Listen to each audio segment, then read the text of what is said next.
Well, welcome everyone to another webinar from Fortra. Today, we're going to be doing more of an education type webinar talking about journaling for DB2 and the IFS.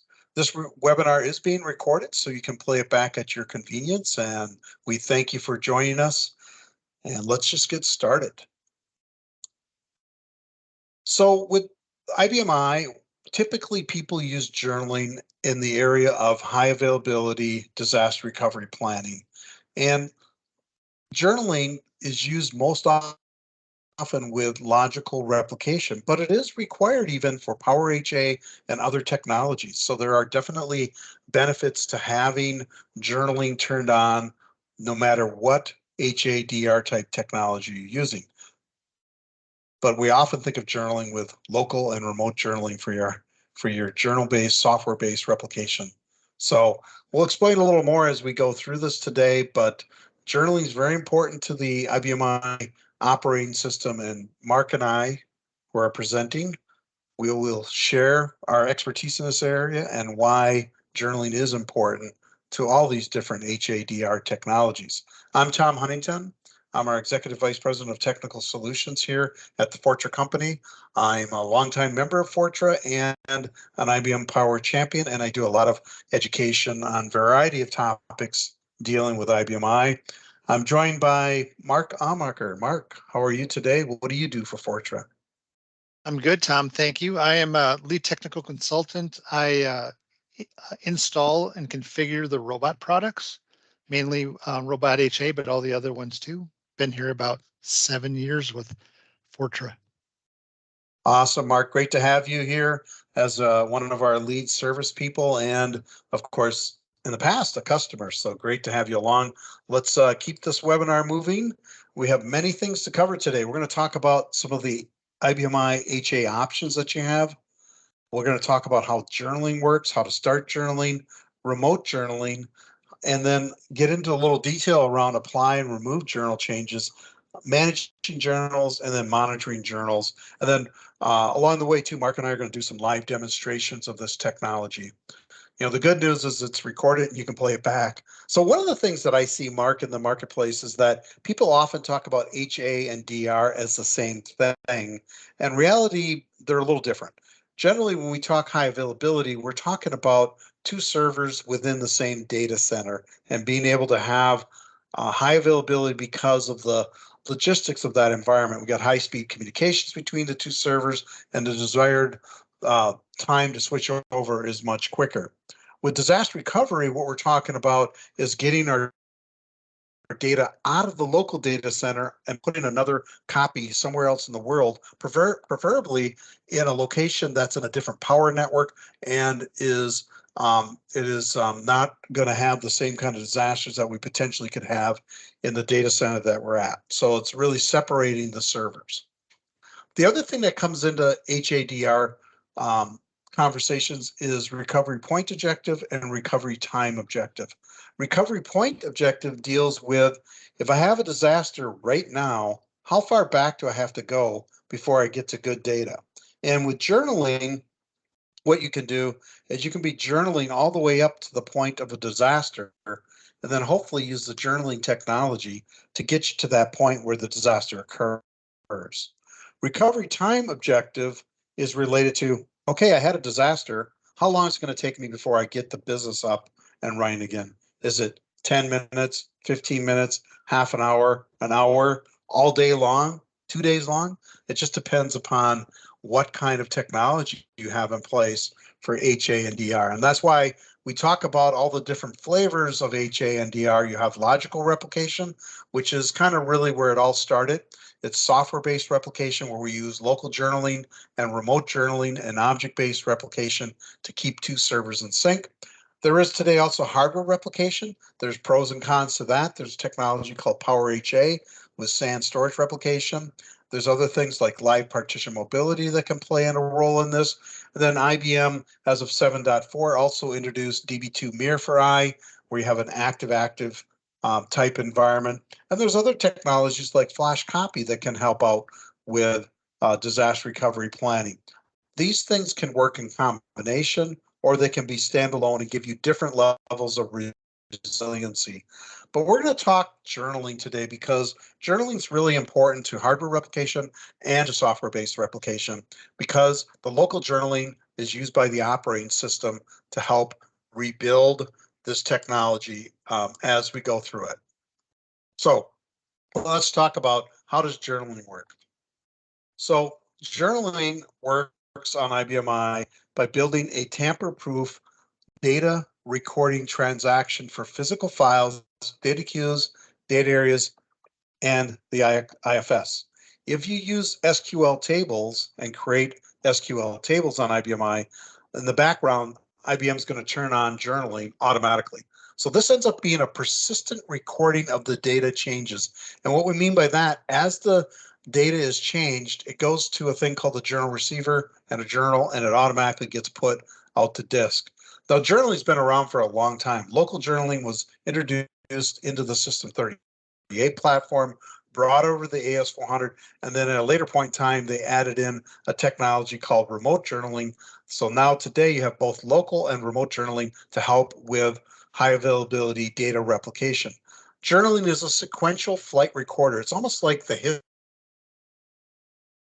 on IBMI. And journaling can be done with before and after images. So you have before the change and then after the change. And so from an audit purpose, it's really helpful if you have sensitive data that you really need to know who changed, what the value was before and after.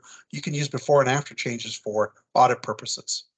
And basically, there's also another technology called commitment control out there that helps with crash protection of your business applications. We don't have time to talk about that, but basically that has the ability to roll back changes that are uncommitted to your database. For instance, an invoice with detail. Maybe you want to make sure that the invoice header and the detail is put into the recorded into the system and you commit it at that end of invoice. There's also some other technology we'll talk about, expert journaling, caching that's built in to help for high volume customers. And there's even user-defined journals entries too that you can do. We're not going to get into all those extra things, but we're going to keep it to talking about the journaling itself. Mark, what makes up a journal environment on IBMI? Sure. So a journaling environment has two main parts. It's got the journal and the journal receiver. The journal is an object that basically does all the control of it, and it records the activity. And where it writes it is to the journal receiver. So a journal you can have many of them on a system, many within each partition. Many objects can point to one journal. You can have, and just the opposite, you could have many journals with many objects all over the place. It defines It the can be very characteristics. confusing, in other words. Yeah, it can Yep. be. It's important to understand what your whole environment looks like to keep it organized. Right? The journal also defines the characteristics of the journaling. So whether it's async versus synchronization, the journal cache, yes or no, a bunch of other components to the journal itself. But where it writes to is called the journal receiver. So almost think of that as the chapters in the book. The journal's kind of the book, and the journal receivers are the chapters within it. All right, so the journal records the activities of the objects you specify in the form of journal entries. So those journal entries are what is in the journal receiver. So again, it's the holder. Maybe flip back 1 second, make sure I hit everything there. It's the holder of the journal entries that logs everything by sequence number, so you can find it again and act on those sequence numbers if needed to.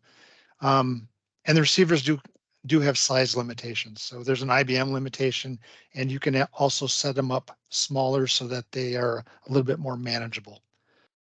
Go ahead and flip. All right, so this is kind of a picture of what journaling looks like. So at the top is where the change comes into your physical file. All right, so the user or program initiates a change. It gets written into memory. So that large green box is the memory on the IBMI. First thing it does is the journal captures what's going on, especially if it's a before and after image. It has to capture that image first. And it writes it to the journal receiver's content. Okay, and then the first thing it does is it spits it out to the journal receiver, and then the memory will actually commit it to the physical file. Right, so if the machine crashes, what it would do is it can allow that to back out, okay? So machine goes down, your recover/replay operation from the journal, you can write back to the physical file the changes that were made or had not been committed to the physical file now. Yeah, but that's a great way of looking at it. So journaling helps, if you have an abnormal IPL, for example, IBM in the IPL process, one of the things they look at is your journal receiver content, and it can help rebuild transactional data in flight. That's why journaling is important, as I mentioned earlier, for Power HA, even for hardware-based replication. So each journal has a format, and basically it has a who did the change, the program, the user profile, the job number. And as you see in there, it's tamper proof. So from an audit perspective, I know several banking applications that use journaling to record important files that they need for audit purposes. But in the case of, high availability, we're using it for the relative record number and the actual contents of the data so that we can apply database changes or we can remove them. And we'll show you this in just a bit. Now, an important part of journaling are these journal receivers. The journal receivers are the holders of the content. And you can have multiple journal receivers assigned to a journal, but there's a chain mechanism here so that you can't just go ahead and delete one journal receiver without deleting the older one. So to save space, if we look at our diagram here, if journal 1 is where we started, and then journal 2, and then journal 3, and journal 3, we now have our current journal. So we now have 4 journal receivers attached to the one journal. If I want to get rid of the oldest journal receiver, I have to delete journal 1 first, then journal 2, and then journal 3. So there's this chain mechanism that happens with journaling. And the same as if I try to restore the journal and the journal receivers, I got to restore them in the right order. So order matters when it comes to journal receivers. And as you think about it, we want to have all the changes to your database files recorded properly. Now, when you come to starting journals, you can have a choice. You can do after images only, which for high availability software, they typically only need the after image because all they're doing is on the target system, they're applying the after images. They don't care about the before images. But for certain applications like commitment control or SQL, they default to start both. So both means now if Mark makes a change to a database file, it's going to have a before image and an after image. That's what both means. So we were talking about this earlier. What does that mean to you? It means we're going to take up more disk space. We're going to take twice the disk space for your journal receiver. And from an audit perspective, if you want to see before and after images, this is good. From a developer perspective, you might want this in your development environment where you do before and after images. So then as you look at changes, you go, oh, here's the problem. I multiplied by 0.5 instead of 0.1, and that's why I'm getting what I'm getting in my database. So you can look at it in that detail of a level. And then the third reason you might do this is you want to remove journal changes. Let's say your operator ran the same update twice. Before and after images are required if you want to remove journal changes from a physical file. And we're going to demo that later. We're going to show you how unique that is. Now, so before and after images, what you end up with then is the changes come through, it's written to your journal receiver, and now you actually literally have 2 records in the journal receiver, one for before and one after. And again, we'll show you that. So, Mark, how do you start journaling? So there's several ways to start journaling on the IBM i.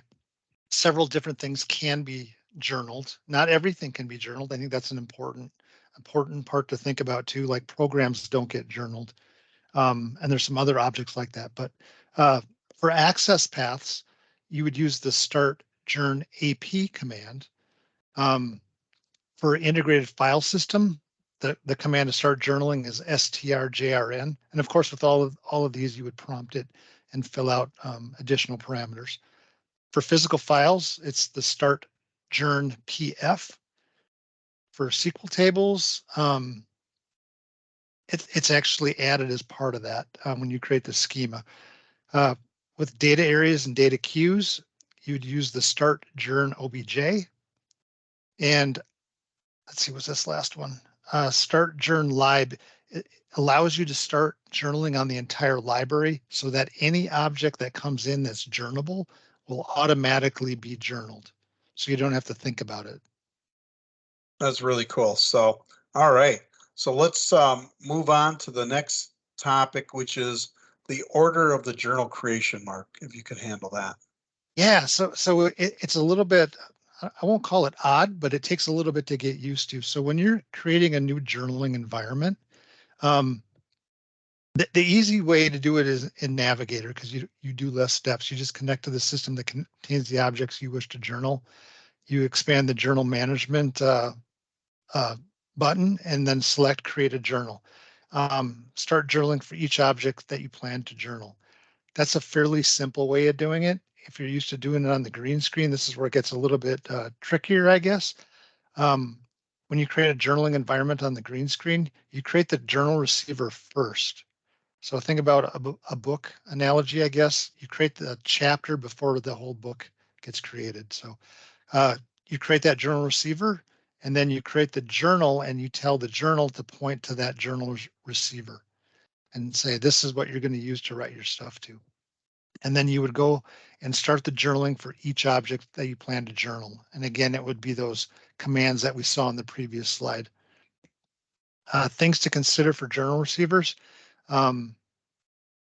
Independent ASP and ASP, where are the receivers going to reside? Now, they can reside in the same library as your data, but from a management point of view, it's probably better that it's outside of the journal or outside of the library that you're journaling.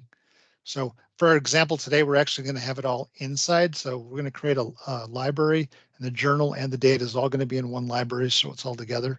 But again, if you're in a production environment, you might consider putting the journals and journal receivers in a different library. Yeah, that would be good practice. That's a great tip. Yeah, and the reason for that is just journal receivers are notorious for being large. And if you ever have a space issue on your system, you want to be able to go to a library where all the journals are to find them quickly. Yeah, and then just for backup reasons too, Mark, if you think about it, you might want to back up your production library and then back up your journal receivers at a different time, because you can back up journal receivers while people are using the physical files. And now you have basically a recoverable mechanism there, right? So it's very good. Right. All right. So let's go on over and do a live demo of this, Mark. Are you ready to do that? Yes. So what Mark's going to do in our live demo, we're going to create a library. We're going to add a journal receiver. We're going to add a journal to it. We're going to start journaling the entire library. So go ahead and share your desktop, Mark, and I'll just kind of commentate a little bit. Then we're going to add an object to it, copy some records into it, display it, show you some journaling. So give you some real hands-on here. I'll let you know when I see your screen.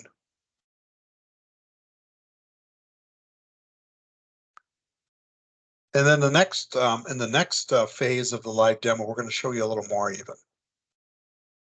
All right, Tom, can you see it yet? Oh, you know what? I should be able to see it. Yes, I am. Go ahead. All right, I'll go ahead and start. So I'm going to go ahead and create a library first called webinar. Okay, so we got the library created. The next thing I'm going to do is create the journal receiver. Okay, so we're going to do a create journ RCV. Go ahead and prompt it.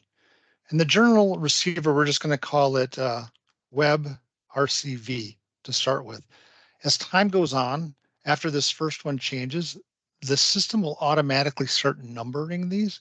So it'll have like a 0001 on the end of it. Okay. And again, we're going to put this in our webinar library. So like I said, the first thing we do is create the journal receiver. Just do a And quick typically display. we'd put a description on them and all those other things, but just for ease of use. Yep. So there we see our journal receiver. Go ahead. Mm-hmm. Then the next thing we're going to do is create the journal. Pump that. And the journal, we'll call it webinar JRN. And then the library will be webinar. The journal receiver will be called web RCV. The library will be called webinar. There's some other things to note in here, how the receivers get managed, how they get deleted, things like that. We're just going to take the defaults for this. There we go. If I go back to the display lib on that, we now have the journal and the journal receiver. You'll see the type right here of what they are. You will have a single journal and probably many journal receivers. Okay, so now we're going to do is we're going to take our webinar library and we're going to say anything that goes into it, start journaling. So to do that, we're going to do the start journ lib command. We're going to prompt that. And the library is called webinar. The journal is called webinar JRN. And the library for this is also in webinar. Okay. Something we want to do with this for the sake of the demo is the images. We want to change the images to be star both because Tom's going to demonstrate some other things later. So we're going to do both images on this. So I'm going to go ahead and hit enter with that. If I go back to my display lib command, basically you won't see anything in here yet because we just turned it on at the library level. All right, so the next thing we're going to do is we're going to copy a file into this. So we're going to create a dupe object. And dupe object is one of our robot ones. So it's RBT MSG, and library is HA demo, object type. You got a P there instead of an O for demo. Thank you, Tom. Yep. Very good. Object Those things are going to happen. This is live. Per file. Yep. The to library is going to be webinar. Okay. And then we're going to hit a F10 here. And we're going to go down to data null, right? Yep. We're going to have the data to be star no on this. And again, that's for demo purposes.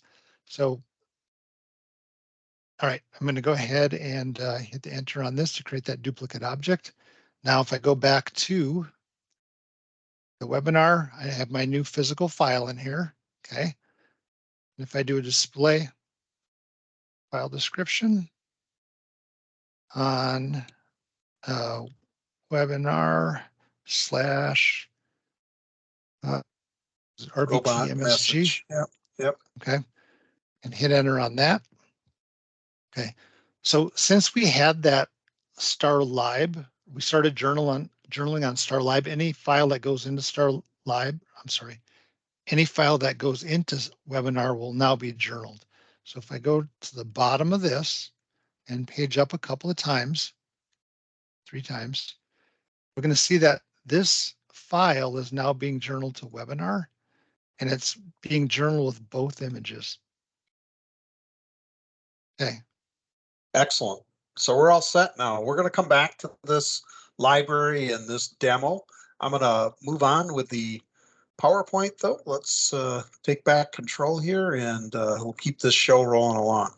So just to kind of refresh you, this is what we just did. We started the journal receiver, we created one, we created a journal, we started, basically we did journaling by doing a journal of the library. So the bottom step down here, and then that's what, when we added the physical file, it automatically is journaled. So any object you add, physical files, data queues, data areas will automatically be journaled at that point. So very good. Now the next concept we want to talk about is remote journaling. This came into the system back in V5R2, which is about 1998. All right. So before that, if you were a HA provider, like there are some that have been around for that long, like View, which is now Precisely, and a few others out there, Maxava, they are doing, they had to do things kind of the old-fashioned way with received journal entries and all that. That's changed with remote journaling now. IBM, the operating system, maintains the information from one system to another. So with remote journaling, basically we've improved the performance of being able to send data from one system to another. The remote journaling can be asynchronous or synchronous. In today's world, everybody uses asynchronous because with synchronous, what happens is you have to wait for the journal transaction to get over on the target system before you continue, which means your business application might slow down waiting for the confirmation that the data actually got to the target. And you really don't want that. So anyways, we have that capability, and remote journaling again it can handle high volume we have customers with terabytes and terabytes of data using local and remote journaling. People also use remote journaling for BI purposes. They might do their reporting over on a secondary partition. They also can conduct their backups over on their secondary system. But now, if you think about it, you got a local journal and a remote journal, and they're both taking up disk space too. So storage is always a concern too.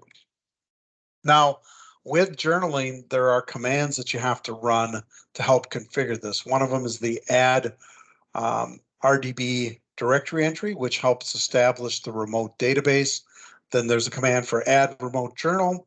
And then there's a command called change remote journal to activate it and get it active. So if we look at this diagram here, this is a good way of being able to see on your production system, your data changes occur. They go to a local journal, get stored immediately to the journal receiver. The local journal talks to remote journal. That records that over there, and then your remote journal has that information. And then typically the way an HA solution is going to work, it's going to apply the journal changes to the database on the target system. Okay, next thing is managing journals. Okay, how do we manage journals?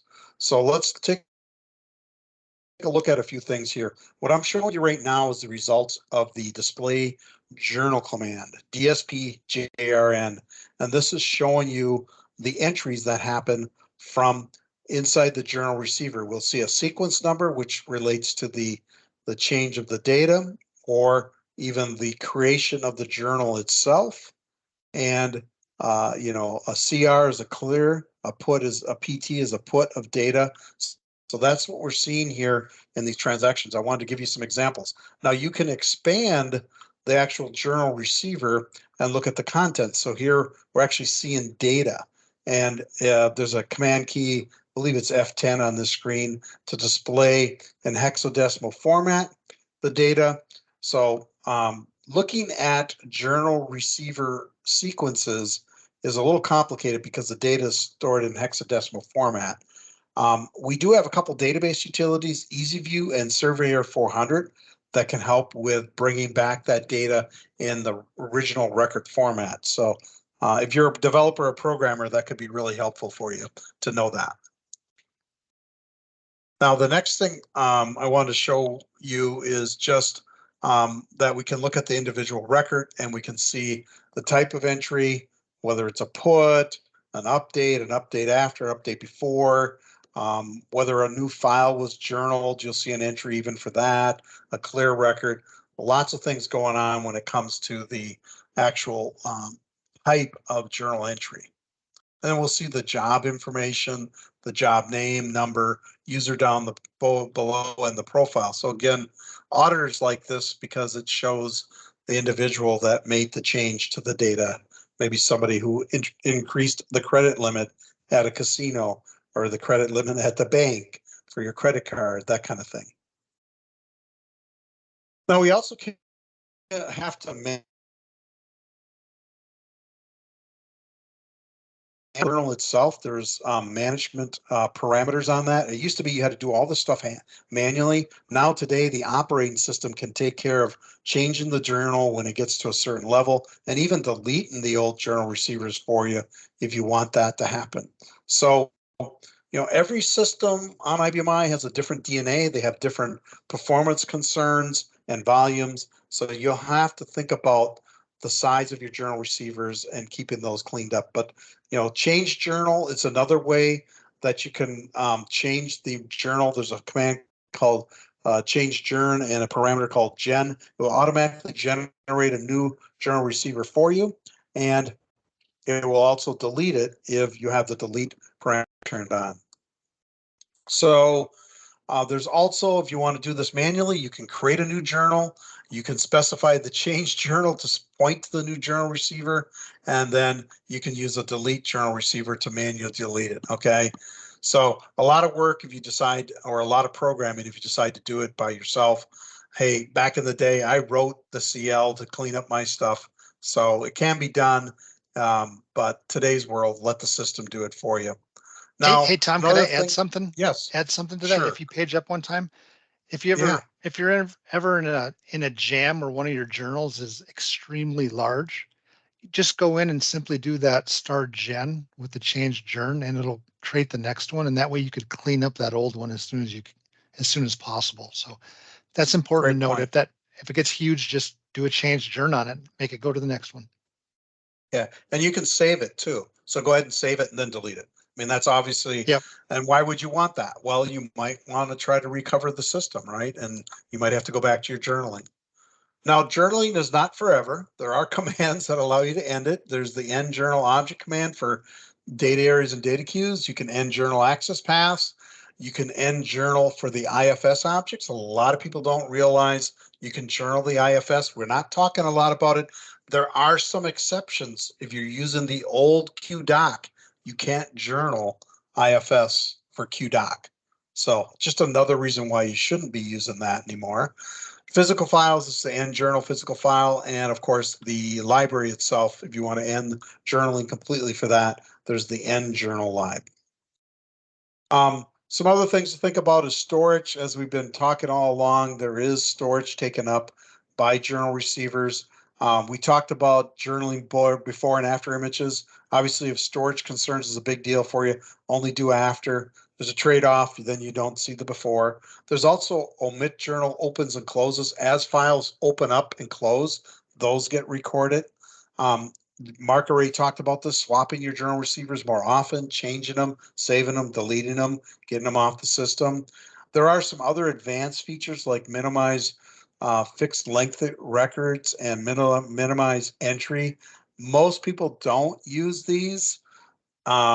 If you really, really have a high volume environment, you might choose to do this, but for the most part, people aren't using either of those parameters. I run into a very few customers ever that have done that. And then, so some other things from a performance standpoint is IBM has a journal cache API, option 42 from a licensed program perspective.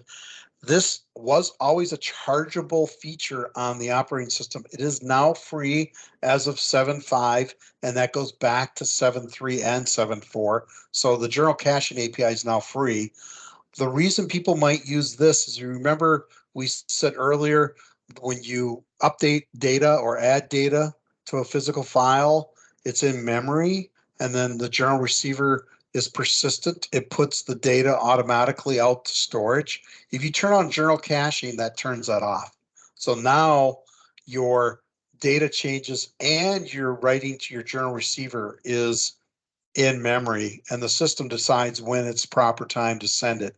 And this is for performance reasons. Some customers were, millions and millions of transactions every hour, and the system wasn't keeping up when they had journaling on. It allows that to be queued up, and it also does some multi-processing in there and concurrent type things. So it really is a nice performance addition, and large customers, we turn that on all the time. Some other things, there is a field on physical files called force ratio. I've used that in the past too. It basically says that if you want, you can change a file to say, when data is written to my file, I don't want to leave it in memory, automatically go out to storage. Again, the trade-off is performance. And then you can also consider omitting opens and closes and before images. Mark, any additional performance tips at all to add, or is that good? No, no, that's pretty good. The journal cache thing, like you said, is a pretty important feature for a lot of customers. Yep. Now we're going to get into applying and removing journal changes after all right? So, Mark, I guess over to you to talk about apply journal changes and what that's for. Sure. So applying journal changes, it's a sequential, relative record number process that applies data and changes to the physical file, data area, etc. Most often used with HA software like Robot HA or the other ones, and it's used on the target box. So basically, the journal writes to a remote journal, and then we read the journal receiver on the target box and apply those changes back to the database. Some use cases here: rebuilding a damaged object. So in other words, if you damage an object and it's being journaled, you could go back to the last point that the object was saved and apply all the journal changes from there through to where it got damaged. Repair bad data update by a colleague. So somebody adds a bunch of records, they could be removed, or if they delete a bunch of It's things, they always could be somebody added. else, Mark. It's somebody else's fault, right? A bad Yeah, program, your programmer, things like that, but it's never you. never, yeah, never you. All right, and the last one is keep data in sync between two different versions. Yeah, so an example, this is the command that you would run. So it's APY JRN change, and then you would prompt that and go through the paces with that, filling out the journal, the chain and everything else where that data is at. So in this example here, it's applying all the changes from the last save up to the last restore. So let's say you damaged an object and you had it saved last night on tape. You would restore the object from tape and then just apply all the changes that happened through the damage. So that's basically the step here that you explain. You maybe Yep, get I rid of jumped deleted ahead. on. Yeah, that's all right. That's all right. Go ahead. Oh, so again, deleted the object, restore the object, allocate the object so nobody else can use it. That's important because you can't be writing to the object until you don't want to be writing to that object with new changes before you've put your journal changes back in place. So then you restore the needed journal receivers. You have to put them back on the system if they're not still online, and then apply the journal changes back to the object, and then deallocate the object so everybody can use it again. All right, so if you want to remove a bad update, there's a command. It's called remove journ change. So an example of that would be, again, you have your buddy, somebody else puts a bunch of changes onto a system that's journaled, you can remove those changes. And I think Tom's going to show an example of that a little bit later. It does require the before and after images feature to be turned on. So where that comes into play, high availability software just requires after images to replay those images on the backup system. But if you want to do more with your journals, then you may have to turn on before and after images, or it's called both in the journal parameter. You can apply changes or remove changes by a job, a commitment boundary, a starting sequence number, or a specific file slash object. So in other words, you don't have to remove all of the changes in a journal. You can specify which changes you want to remove. Very good. Yeah, and so then really, again, somebody did something like an operator ran something twice, and now you got dually updates. Well, how do we get rid of that? Let's explain that. Let me share with you here a little live demo on my system, and I got to get the right. I'm going to stop sharing here, Mark. Right. come back to the screen here, and then we got to get our, there we go. All right, 1 second, I'll get you the right system here shortly. How's that look, Mark? There it is. Good, good. So remember, we have a library called Webinar. I'm just going to level set everybody, and we have a file in there. So what I want to do is I'm going to copy some additional records to that file. Right now, actually, what I should do is let's display that file. Display FD RBT webinar RBT message, right? And if I look at the bottom of the file, right now you'll see total records equals 0, okay?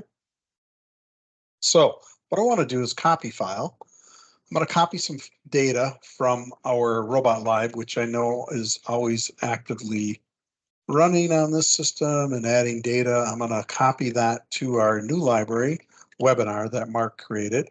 I'm going to say I'm going to add some records, and then just a little trick of mine is that we can copy. I'm going to copy from the start of this file, and I'm just going to copy 40 records, okay, for example. Okay, so now we have 40 records. So if I go and display that file again, we have 40 records in the file. All right, and we're doing before and after. So I'm going to use our database utility and called EasyView.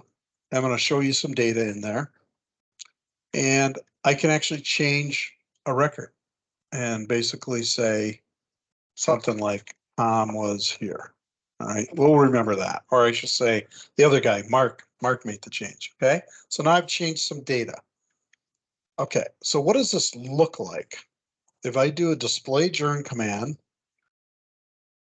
and I look at our journal, web journal, in our webinar library, and journal file, I believe I can just let that be default. Yeah, because we only have one object in here.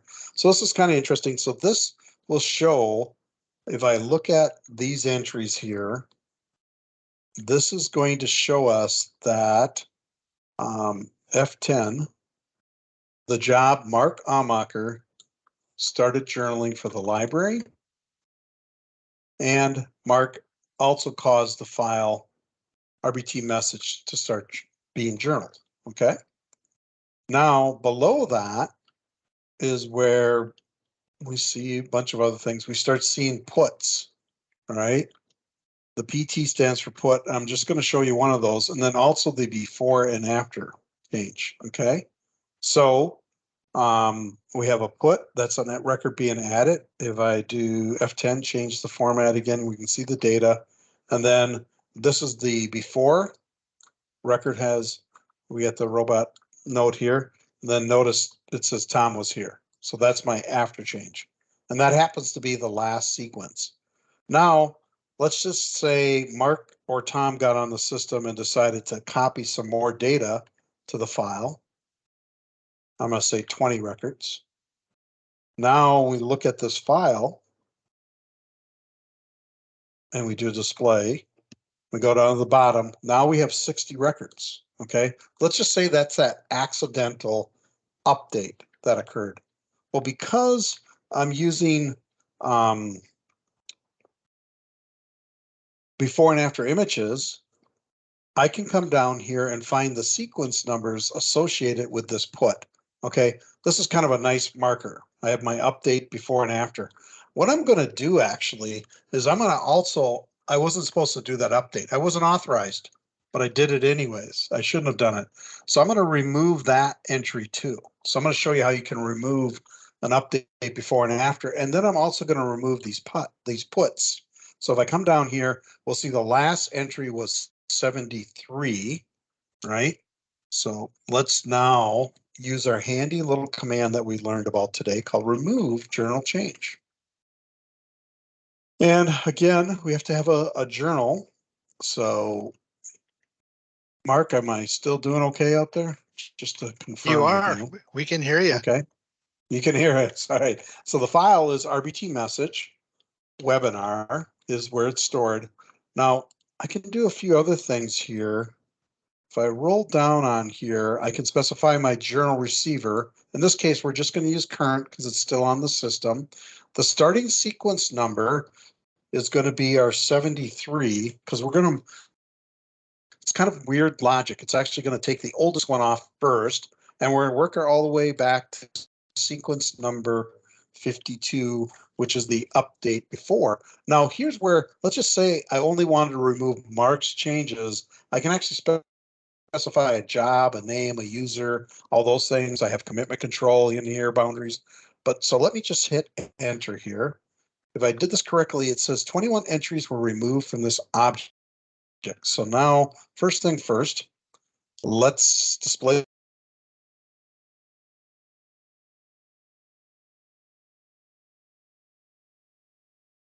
Remember, we had 60 records. Taking its time right now. Okay, good. And if I go down to the bottom here, now we have 40 records. And it said 20 were deleted, right? So now, if I hit enter again, oh, I did. Okay, I'm going to get out back to my command line. If I do a display,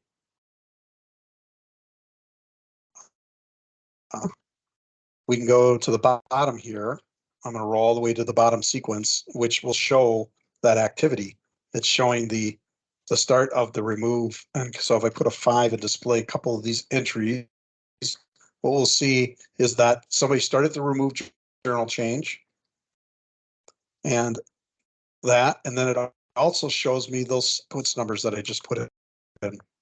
So it does a nice job of building a record of that. Now, if I go back and easy view the file, we will see my changes gone too. So remember, I changed this to Tom was here, and that's gone also. Voila. There you are. There's our demo, Mark. Let's Nice job. yeah, let's bring back the PowerPoint now here. And I'm going to move ahead a little bit, talk about monitoring, some things to think about when it comes to journaling.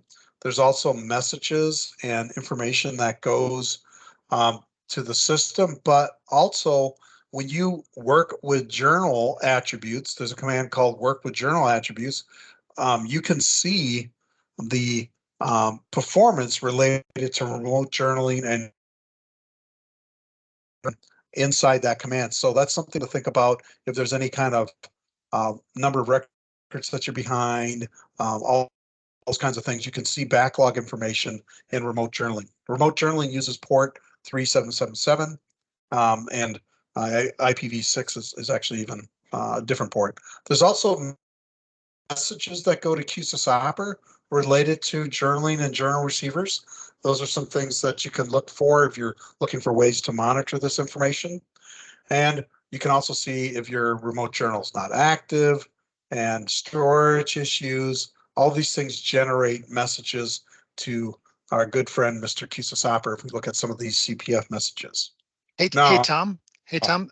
The yeah. presentation isn't up and showing anymore, so I think it's important to get that onto there so they can see the Oh, yeah, let me just see those fix message that IDs. issue. Yeah, let me stop sharing. I'm going to share that PowerPoint. Okay, let me back up just a slide. So from a monitoring perspective, what I was showing is work journal attributes command, and that allows you to see performance related to local and remote journals. And then also some of these messages that go to QSysOper for journaling that you can take and monitor. Any kind of tool that's monitoring QSysOper can do different rules around notifying you about issues with storage and other things related to journaling. And then our last topic, Mark, is Robot HA itself and how it works. So maybe you can talk a little bit towards it and its use of journaling here, and then we'll wrap this thing up. You bet. So Robot HA and a lot of the other logical replication tools use journaling and remote journaling. The beauty about these software products, and especially ours, is that you don't have to know all those journal commands. They're nice to know, and it's great to understand what's going on in the background, but you don't need to know it because the product does it for you. Okay. So again, local and remote journaling, we do physical files, data queues, data areas, IFS, does it in real time. So, a big thing is always the network going between the two systems. If you have a super fast network, logical replication works extremely well. If you have a slow network, those customers seem to sometimes struggle more than the ones with the fast network. So it all comes back to the network. It's awesome. It's a big player. All right. So Robot H, can you go back up, Tom? Okay, sorry. Yep. So Robot HA uses the same save change API that's in IBM. That's how we identify if things like programs change or new objects come into play. So that initiates the change with those and sends them to the other boxes. We use Q Audit Journal to send our authorities and user profiles and spool files across to the other box. Schedule entries, TCP config, web definitions, triggers, constraints, they're all saved in our configuration object. And that's automatically built into the product, so those get sent across. And as Robot HA is, all instances are active. You shouldn't make changes on the backup box because that'll break things, but both systems will be up and active. Well, replication is going on. Go ahead to the next slide. All right. So just a quick little picture of production's on the left, backup or target is on the right. And the data is going across using an RSF connection. We do a role swap and it just switches those around. Your target box would have all of its triggers enabled. They're disabled in normal replication, but when you swap over, it would enable all your triggers. It would put your IBM job scheduler, if you have that, into play, the production one, and things like that. Awesome. So in summary, you can see we went through a lot today. We talked about local and remote journaling. We talked about journaling itself, journal receivers. We showed you the apply, the remove journals. You know, journaling's not just for auditing on IBMI, it's used for high availability. And Mark did a good job of just summarizing how Robot HA works. So we want to thank you for joining us on another webinar from the Fortra company. We're here to help you out with many different types of software: backup and recovery, HA, document management, cybersecurity, monitoring, business intelligence, capacity, and automation. You know, we had a name change last year. We used to be called Help Systems. We're now called Fortra. We want you to understand that we help people with enterprise cybersecurity, enterprise automation, but we're also here for the IBMI customer to help you with your cybersecurity concerns and also with your automation needs on IBMI. And the HA topic is something that Mark and I often talk to customers about. We want to thank you for joining us today, and we will see you on a future webinar from Fortra. Have a wonderful day. Thank you, Mark. Thanks, everyone. Thanks, Tom. All right. Bye-bye.